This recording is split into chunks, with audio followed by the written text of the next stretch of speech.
मैंने पिता पर कुछ पंक्तियां लिखी। अमिताभ जी, ये हरिवंश राय बच्चन जी की स्मृति में कार्यक्रम है, इसलिए मैं कुछ पंक्तियां पिता पर पढ़ना चाहता हूं, सुनिएगा। माँ पर और पिता पर कुछ पंक्तियां आपके बीच निवेदित करता हूं।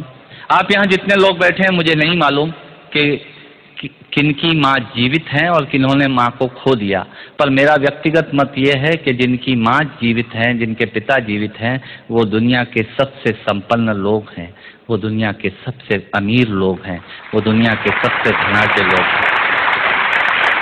एक मिनट के लिए बचपन में लौटिएगा, याद कीजिएगा जब हम बहुत छोटे थे, माँ की गोद में थे, माँ का स्तनपान करते थे, तब माँ का एक स्तन मुंह में लेकर हमने उस माँ को दूसरे स्तन पर अपने छोटे छोटे पैरों से न जाने कितनी बार मारा, पर उस माँ ने हमें दूध पिलाना बंद नहीं किया। मित्रों, लात खाकर भोजन देने की शक्ति उस परमपिता परमेश्वर ने दुनिया में यदि किसी को दी है, वो सिर्फ माँ को दी है। माँ के अलावा ताकत किसी के पास नहीं है। और माँ की वंदना में पड़ता पड़ता हूँ। याद कीजिएगा उन दिनों में जब हम चौके में, रसोई में बैठकर खाना खाया करते थे और माँ खाना बनाती थी। उस वक्त थाली पर बैठकर हमने जब भी इधर उधर देखा, वो माँ समझ गई और उसने नमक का डब्बा हमारी तरफ सरका दिया। हमारे बिना बोले को समझने वाली वो माँ, जब हम उसे खो देते हैं, वो माँ हमें बहुत याद आती है। वो माँ जो हमारे परीक्षा देते जाते वक्त दही की कटोरी लेकर शगुन बनकर आकर खड़ी हो जाती थी, उसे हम खो देते हैं। वो माँ हमें बहुत याद आती है। रमेश सोज की 4 पंक्तियां माननीय नेताजी यहाँ बैठे हैं, मैं पढ़ता हूँ। मुझे अच्छी लगती है कि बहुत रोते हैं लेकिन दामन हमारा नम नहीं होता, इन आँखों के बरसने का कोई मौसम नहीं होता, मैं अपने दुश्मनों के बीच भी महफूज रहता हूँ, मेरी माँ की दुआओं का खजाना समझ। स्वामीनाथ पांडे की 3 पंक्तियां सुनाता हूँ। स्वामीनाथ पांडे ने 3 पंक्तियों का उपन्यास लिखा। अमिताभ जी बैठे हैं, जया जी बैठी हैं। 3 पंक्तियों में पूरा उपन्यास लिख दिया उसने। लिखा, एक विधवा माँ थी, उसके 2 बेटे थे। एक बेटा नीचे वाले माले पर रहता था, दूसरा बेटा ऊपर वाले माले पर रहता था। विधवा माँ 15 दिन एक बेटे के यहाँ खाना खाती थी, विधवा माँ 15 दिन दूसरे बेटे के यहाँ खाना खाती थी। पर ये उस विधवा माँ का दुर्भाग्य था कि साल में जो महीने 31 दिनों के होते थे, उस एक दिन उस विधवा माँ को उपवास रखना पड़ता था। 9 महीने पेट में रखने वाली माँ जब एक जवान बेटे को एक दिन खरी लगने लगी, तब इस नालायक हास्य व्यंग के कवि ने कुछ पंक्तियां माँ के लिए लिखी। सुनिएगा, यात्रा कीजिएगा मेरे साथ। माँ संवेदना है, भावना है, एहसास है। माँ संवेदना है, भावना है, एहसास है। माँ जीवन के फूलों में खुशबू का वास है। माँ रोते हुए बच्चे का खुशनुमा पलना है। माँ मरुथल में नदी या मीठा सा झरना है। माँ मरुथल में नदी या मीठा सा झरना है। माँ लोरी है, गीत है, प्यारी सी थाप है। माँ पूजा की थाली है, मंत्रों का जाप है। माँ आँखों का सिसकता हुआ किनारा है। माँ गालों पर पप्पी है, ममता की धारा है। माँ झुलसते दिनों में कोयल की बोली है। माँ मेहंदी है, कुमकुम है, सिंदूर है, रोली है। माँ कलम है, दवात है, स्याही है। माँ परमात्मा की स्वयं एक गवाही है।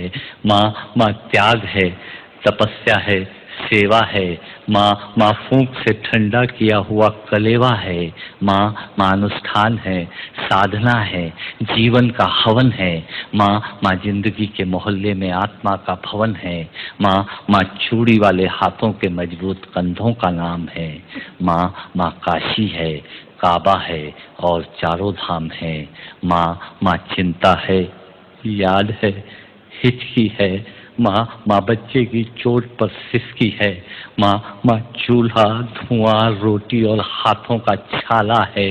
माँ जिंदगी की कड़वाहट में अमृत का प्याला है। माँ पृथ्वी है, जगत है, धूरी है। माँ बिना इस सृष्टि की कल्पना अधूरी है। तो माँ की ये कथा अनादि है, ये अध्याय नहीं है, और माँ का जीवन में कोई पर्याय नहीं, और माँ का जीवन में कोई पर्याय नहीं है।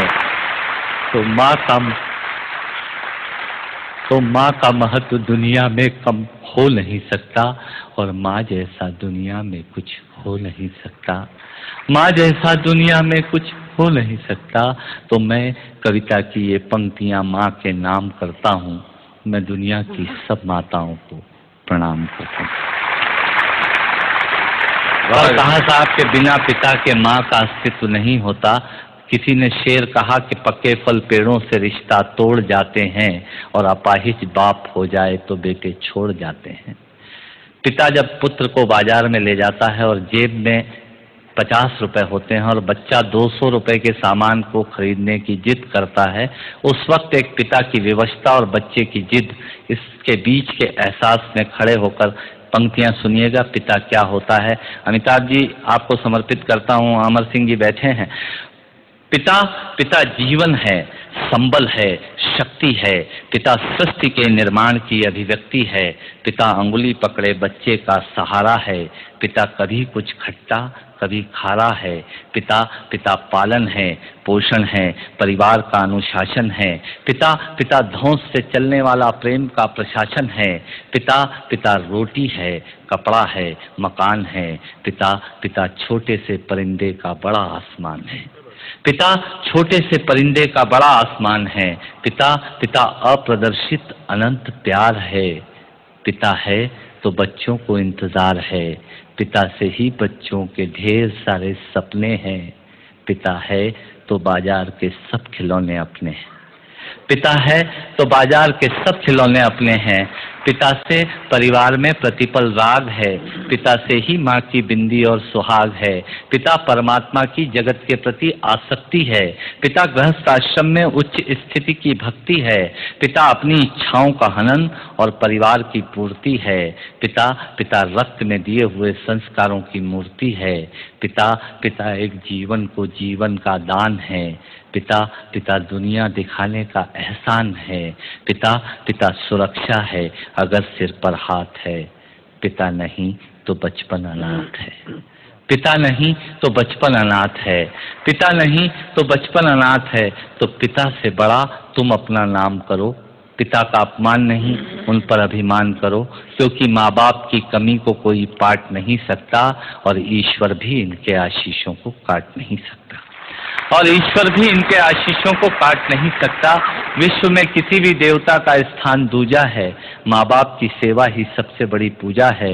विश्व में किसी भी तीर्थ की यात्राएं व्यर्थ हैं यदि बेटे के होते माँ बाप असमर्थ हैं।